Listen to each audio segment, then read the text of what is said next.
ഞാൻ അധികം പറയാനായിട്ട് ഞാൻ ആഗ്രഹിക്കുന്നില്ല. കാരണം നമ്മളെല്ലാവരും നല്ല പ്രസംഗങ്ങൾ കേട്ടു, കുർബാന നമ്മൾ പങ്കുകൊണ്ടു.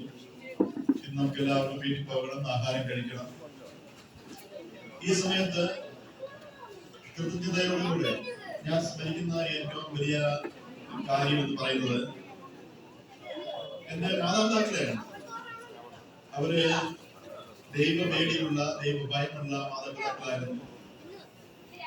അവരുടെ മകനായിട്ട് ജനിക്കുവാൻ എനിക്ക് സാധിച്ചു എന്നുള്ളതാണ് ഏറ്റവും വലിയ അനുഗ്രഹമായിട്ട് ഞാൻ കാണുന്നത്.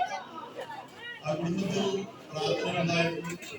ഞങ്ങൾ 8 മക്കളാണ്. ഞങ്ങള് ദാരിദ്ര്യമുണ്ടായിരുന്നു. എങ്കിലും ദാരിദ്ര്യമുണ്ടെങ്കിലും അവിടെ സ്നേഹമുണ്ടായിരുന്നു.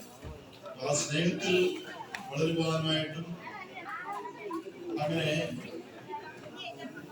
ബാല്യകാലങ്ങള് എന്നെ രൂപപ്പെടുത്തുകയായിരുന്നു. അഗസ്റ്റിൻ മണ്ഡലത്തിൽ അവനെന്റെ ഏറ്റവും വലിയൊരു കൂട്ടുകാരനായിരുന്നു 4ാം ക്ലാസ് വരെ. അതുകൊണ്ട് അഗസ്റ്റിന്റെ സാധാരണമായിട്ടുള്ള കഴിവുള്ള വ്യക്തിയാണ്. അതിനുശേഷം ഒരിക്കലും സ്കൂളിൽ പോയി. അവിടെ ക്ലാസ്സിൽ പഠിക്കാൻ പറ്റിയില്ല. അവിടെ പല വഴക്കുകളൊക്കെ നടത്തി ഞാൻ 8ാം ക്ലാസ്സിൽ തോറ്റുപോയ വ്യക്തിയാണ്. അപ്പൊ 8ാം ക്ലാസ്സിൽ തോറ്റുപോയതാണ് എന്റെ ഏറ്റവും വലിയ അനുഗ്രഹമായിട്ടുള്ളത്. കാരണം അദ്ദേഹമാണ് ആ സമയത്താണ് വെള്ളാരക്കരയിലെ സ്കൂള് പുതിയതായിട്ട് ആരംഭിക്കുകയും ഞങ്ങളെല്ലാം ആദ്യത്തെ ബാച്ചായിട്ട് ഞങ്ങൾ അവിടെ വരികയും ചെയ്തത്. ആ സമയത്ത് നടത്തിയ മാർക്കറ്റ് സിസ്റ്റർ ഹെഡ്മിസ്സസ് ആയിരുന്നു. കുരമച്ചൻ മാനേജറായിരുന്നു. ആ കൂട്ടത്തിലുള്ള അധ്യാപകരാണ് Mathew sir, George sir, Antony sir, Johnny sir, Ariana teacher. ഇവരെല്ലാവരും വളരെ സ്നേഹത്തോടു കൂടെ ഞങ്ങളെ പരിപാലിക്കുകയും ഞങ്ങളെ വിദ്യാഭ്യാസം മറ്റുള്ള കാര്യങ്ങളിൽ ഒത്തിരി സീരിയസ്നെസ് കൊടുക്കുകയും ചെയ്തതുകൊണ്ടാണ് ഞങ്ങളെല്ലാം പഠിക്കുകയും 10ാം ക്ലാസ് പാസ്സാകുവാനും സാധിച്ചത്. ഞാൻ പറയുന്നത് പറഞ്ഞു കഴിഞ്ഞാൽ സണ്ണി സാർ, ബാബു, ദിലീപിന്റെ ടീച്ചർ, ഇതെല്ലാം നമ്മൾ വിദ്യാഭ്യാസം പഠിപ്പിച്ച ആൾക്കാരാണ്. ഭാരതി അച്ഛനെ ഞാനൊരു ബാലനായിരിക്കുമ്പോൾ, ഞാൻ 8ാം ക്ലാസ് മുതൽ ഇവിടെ പഠിക്കുമ്പോൾ അച്ഛൻ ഇവിടുത്തെ പള്ളി വികാരിയായിരുന്നു. ഏറ്റവും വളരെ അടുത്തൊരു സമ്പർക്കമാണ് അച്ഛനുമായിട്ട് ഞങ്ങൾക്ക് ലഭിച്ചത്.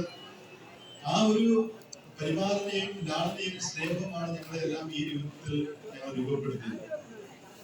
അപ്പോൾ 25 വർഷം വൈദിക ജീവിതം പൂർത്തിയാകുമ്പോൾ ഞാൻ മനസ്സിലാക്കുന്ന ഏറ്റവും വലിയൊരു കാര്യം എന്ന് പറയുന്നത് 25 വർഷം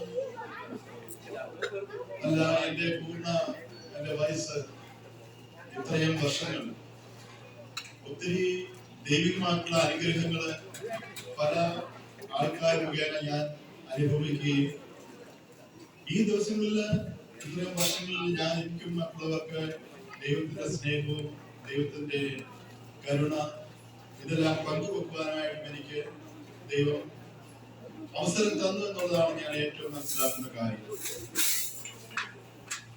ആരുടെയും ഞാൻ പേരുമ്പോൾ പറയുന്നില്ല, പക്ഷെ പല കാര്യങ്ങൾ ആൾക്കാരെ ഞാൻ കാണുമ്പോൾ ഞാൻ ഇങ്ങനെ ഓർക്കുകയായിരുന്നു. എനിക്ക് എപ്പോഴും എന്റെ ജീവിതത്തിൽ സ്നേഹിച്ചിട്ട് എന്റെ മാതാപിതാക്കളിൽ നിന്ന്, എന്റെ സഹോദരങ്ങളിൽ നിന്ന്, എന്റെ അളിയന്മാര്, എന്റെ സുഹൃത്തുക്കള് എല്ലാവരും എനിക്ക് സ്നേഹം തന്നു, എന്നെ കരുതി. അപ്പൊ ആ കരുതലിന്റെ ദൈവത്തിന്റെ ഒരു ഇടപെടലാക്കണം ഞാൻ പോകുന്നതും. ആ ഇടപെടൽ ഉപയോഗിച്ചുകൊണ്ട് ഞാൻ വൈദികനായിട്ട് ഇത്രയും ദൈവം തന്നിരിക്കുന്ന നാളുകളിൽ സേവിക്കുവാനുമായിട്ടും വളരുവാനുമായിട്ടും ദൈവം തന്നിരിക്കുന്ന ഈ അനുഗ്രഹത്തിൽ ഞാൻ ഇപ്പോൾ നന്ദി പറയുന്നു. ഈ സമയത്ത് ഞാൻ മാത്യു വട്ടക്കുഴി പിതാവിനെ കൈവച്ച് വഴി എന്നെ വൈദികനാക്കിയ പിതാവിനെ ഞാൻ സ്മരിക്കുന്നു. ഡൊമിനിക് വെട്ടിക്കാട്ട് എന്റെ വൊക്കേഷൻ പ്രൊമോട്ടറാണ്. എന്നെ സെമിനാറിലേക്ക് കൊണ്ടുപോയത് ഡൊമിനിക് വെട്ടിക്കാട്ട് വഴി. ആന്റണി വെട്ടിക്കാട്ട് അച്ഛന്റെ ബ്രദറാണ്. ആ പുള്ളിയാണ് എന്നെ ആശുപത്രിയിൽ കൊണ്ടുപോവുകയും ഞാൻ എന്റെ വൈദിക പഠനം ഞാൻ അവിടെ ആരംഭിക്കുകയും ചെയ്തത്. മറ്റെന്റെ ഗുരുനാഥന്മാരെ ഞാൻ നന്ദിയോടെ ഓർമ്മിക്കുന്നു. എന്നെ കാറ്റഗറിസം പഠിപ്പിച്ച ടീച്ചേഴ്സിനെ ഞാൻ നന്ദിയോടെ ഞാൻ സ്മരിക്കുന്നു. സെമിനാരിയിൽ എന്നെ പഠിപ്പിച്ച റെക്ടർമാര്, അധ്യാപകരെ അവരെല്ലാം ഞാൻ സ്നേഹത്തോടെയും നന്ദിയോടെ ഞാൻ സ്മരിക്കുന്നു. എന്റെ ബിഷപ്പ്, ആദ്യം എന്റെ ബിഷപ്പ് ഇഗ്നേഷ്യസ് മെനസിസ് ആയിരുന്നു. അതിനുശേഷം രൂപത രണ്ടായി വിഭജിച്ചതിനു ശേഷം ഓസ്മൻ ജെ ലൂയിസ് രൂപതയുടെ അധ്യക്ഷനാണ്. അദ്ദേഹത്തിന്റെ റിട്ടയർമെന്റിന് ശേഷമാണ് നമ്മുടെ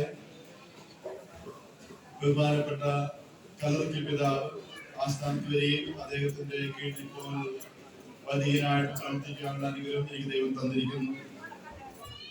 ഈ സമയത്ത് പ്രത്യേകിച്ച് ഞാൻ ഗോവിനച്ചനെ ഞാൻ നന്ദിയോടെ സ്മരിക്കുകയാണ്.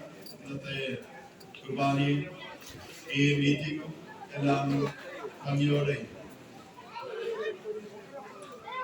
ക്രമീകരിക്കുവാനായിട്ടും അതിനുള്ള അവസരം തന്ന അച്ഛനെ ഞാൻ നന്ദിയോടെ സ്മരിക്കുന്നു. സിസ്റ്റേഴ്സിനെ ഞാൻ നന്ദിയോടെ സ്മരിക്കുന്നു.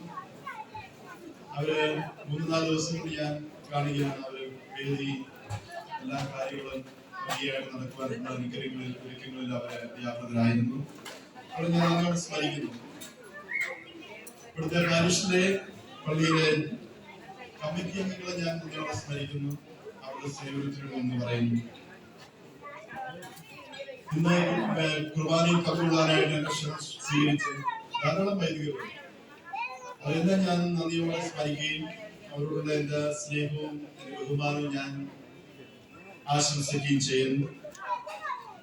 വർഗീസ് അച്ഛൻ പാലപ്പറമ്പിൽ ആശിക രൂപതയിലെ ഞങ്ങളുടെ വലിയ സുഹൃത്താണ്. അച്ഛൻ എപ്പോഴും ഒരു പ്രചോദനം തരുന്ന അച്ഛനാണ്. അച്ഛൻ എന്റെ വലതുഭാഗത്ത് സാഹുവച്ചനും വർഗീസ് അച്ഛനും നിന്ന് കുർബാനയിൽ എപ്പോഴും ആ സമയത്തും, കാരണം 2 ദിവസമായിട്ട് എനിക്കധികം പ്രാക്ടീസ് ചെയ്യാൻ സാധിച്ചില്ല. പക്ഷെ കുർബാന ഭംഗിയായത് എനിക്ക് തോന്നുന്നു. കുർബാന ഭംഗിയായിട്ട് എനിക്ക് ചെയ്യുവാൻ സാധിച്ചത് സാഹുവച്ചനും വർഗീസ് അച്ഛനും എനിക്ക് തന്ന സൈലന്റ് അവരുണ്ടായിരുന്നു. അവിടെ ഒരു പ്രയോജനം അതിനെല്ലാം ഞാൻ നന്ദി പറയുകയാണ്.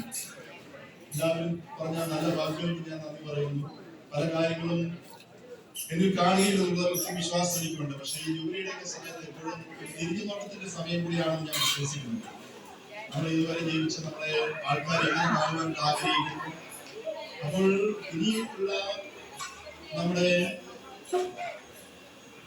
ശിഷ്ട നമ്മുടെ ജീവിതം അതിലേക്ക് കൂടുതൽ ദൈവത്തിനും ഈശോയ്ക്കും നമ്മൾ വളരെ ലോയലായിട്ട് ഫെയ്ത്ത്ഫുള്ളായിട്ട് ജീവിക്കാൻ സാധിക്കുന്ന ഒരു അവസരമായിട്ടാണ് ഞാൻ കൂട്ടുന്നത്. അപ്പൊ ആ നല്ല വാക്കുകൾക്ക്, നല്ല ആശംസകൾക്കെല്ലാം ഞാൻ നന്ദി പറയുകയാണ്. ഒത്തിരി പേരും പാട്ട് പാടി നന്ദി പറയുന്നു. കുർബാനയിൽ ഗായകർക്ക് നന്ദി പറയുന്നു. എല്ലാ വ്യക്തികളും ഞാൻ നന്ദിയോടെ ഞാൻ സ്മരിക്കുകയും ദൈവം നമ്മളെ എല്ലാവരെയും അനുഗ്രഹിക്കട്ടെ എന്ന് ഞാൻ പ്രാർത്ഥിക്കുകയും ചെയ്തുകൊണ്ട് എന്റെ ഈ വാക്കുകൾ ഞാൻ പ്രസംഗിക്കുന്നു. എല്ലാവർക്കും നന്ദി. ഈ ജൂബിലി ആഘോഷങ്ങൾക്ക് അരങ്ങിലും അണിയറയിലും കർമ്മനിരാധരായ എല്ലാവർക്കും നന്ദിയുടെ വാക്കുകളുമായി റോയി താഴ്ത്തട്ടെ.